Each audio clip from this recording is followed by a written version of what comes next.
como lo habíamos anticipado hoy, ya habíamos escuchado un fragmento de un podcast de Memoria Epistolar Malvinas, una carta que Edgardo Esteban envió a su familia. Bueno, todo esto es un trabajo que tiene como protagonista a Diego Gemio. Diego Gemio es periodista, es el responsable de este espacio llamado Epistolar, en el que hay actrices y actores que leen cartas históricas y que luego son reproducidas en los podcasts. Ya lo tenemos en línea a Diego, le damos las muy buenas noches y muchísimas gracias por estar en este viaje. Hola, muchas gracias a ustedes por el espacio, por darle espacio a esto que nos gusta tanto, que son las cartas.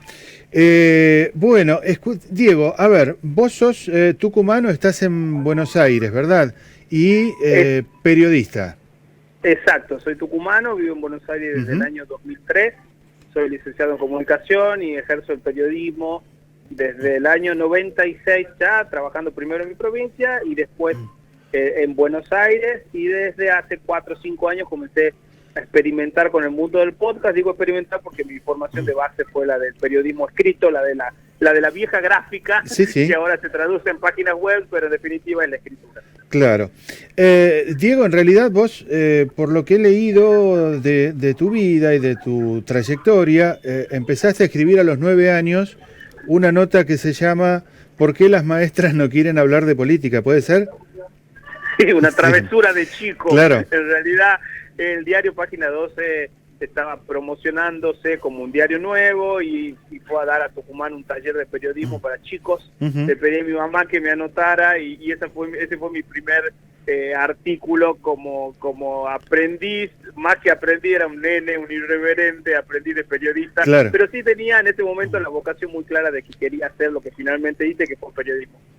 Y después tuviste como referente a partir de las contratapas en Página 12 a Osvaldo Soriano, ¿no? A partir de ahí comenzó... Exacto, Osvaldo Soriano fue un gran referente para mí, sus contratapas, sobre todo las deportivas y de intentar sacarle un poco el corset al periodismo deportivo, fue algo que a mí me marcó mucho, y creo que esa vieja generación de Página 12 me marcó a mí y a muchos otros periodistas de mi generación, de leer a esos grandes como Juan Sasturán, como Hellman, como Osvaldo Soriano y muchos otros. Creo que nos marcaron y de alguna forma fue una escuela para muchos, aún sin quererlo. Diego, contanos, para quienes no conocen, bueno, ¿qué es un podcast y por qué elegiste este formato de comunicación?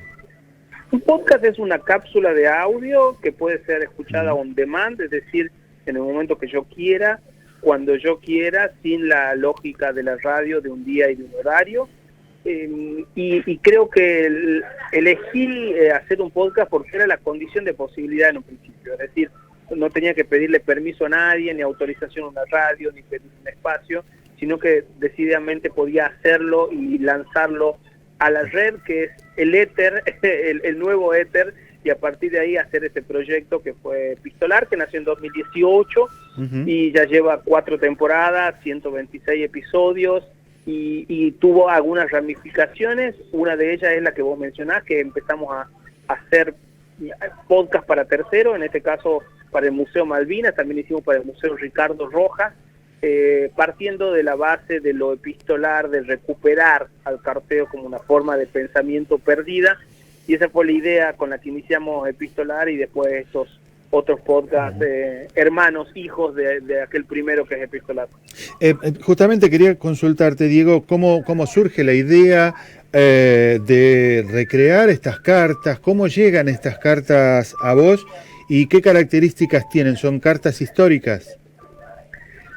Sí, en realidad la idea fue reunir universos que a mí me interesan de siempre. Uno el de la literatura, en este caso la literatura de intimidad, los dietarios, los diarios, los epistolarios, el mundo del teatro y el mundo de la radio. La unión de esos 3 universos que a mí me interesan dio finalmente lugar a Epistolar. Y en cuanto a las cartas, son cartas de personajes históricos, de personajes notables, que de alguna forma nos dicen algo, y después también elegir no cualquier carta, sino cartas que en sí mismo nos cuenten una historia, sean una unidad de sentido, para aquel que conoce el personaje y para aquel que no lo conoce, ¿no? Entonces la idea es que el podcast sirva para abrir puertas y no cerrarlas, y para que aquel que no sepa quién fue Virginia Woolf, para dar un ejemplo de un episodio, pueda pues escuchar la voz de Virginia Woolf a través de su carta, y quizá quien dice, y ojalá le den ganas de leer algún libro de la escritora, ¿no? Entonces tiene eso también como de un costado de divulgación que a mí me gusta y que me fascina, y que me parece que es hijo del periodismo también. Claro, sin duda. ¿Y cómo elegís vos al artista que va a transmitir, que va a grabar esta carta? ¿Los elegís por alguna cuestión vinculada al contenido de la carta? ¿Cómo los vas eligiendo? Este proceso es dual y es curioso. A veces leo una carta y pienso qué actor o qué actriz la puede interpretar. Ajá. Y otras veces veo un actor o una actriz en escena y se me ocurre por algo, por un papel que hizo, por una inflexión en la voz, que quizás podría interpretar una carta que yo tengo en mente. Este matrimonio me gusta, encontrarle un novio, una novia a la carta, me gusta mucho, y muchas veces suceden cosas curiosas de acercarle a actores que finalmente eran fanáticos del personaje sin que yo lo supiera, o bueno, en fin, uniones que son dichosas a la hora de pensar una carta y un personaje, o viceversa, primero el personaje y después la carta. Me gusta mucho eso, y me gusta el trabajo de investigación, de elegir, por supuesto, epistolarios hermosos para compartirlo con nuestros oyentes. Claro. ¿Y esto esto se ha transmitido también en algún escenario público o solamente trabajás en el podcast?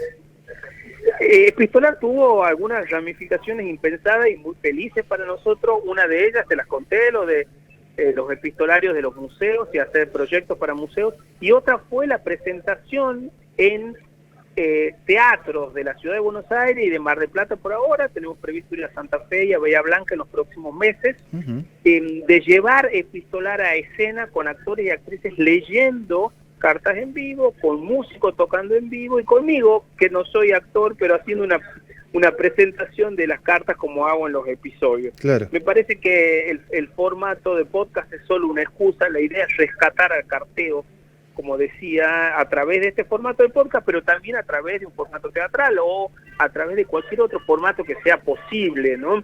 Me parece que la idea es epistolar, y después puede ser cualquiera el formato que se adapte a esa idea. Claro. Ahí estábamos viendo algunas fotografías, algunas imágenes. Graciela Borges, ¿no? Es una de las actrices que ha grabado cartas.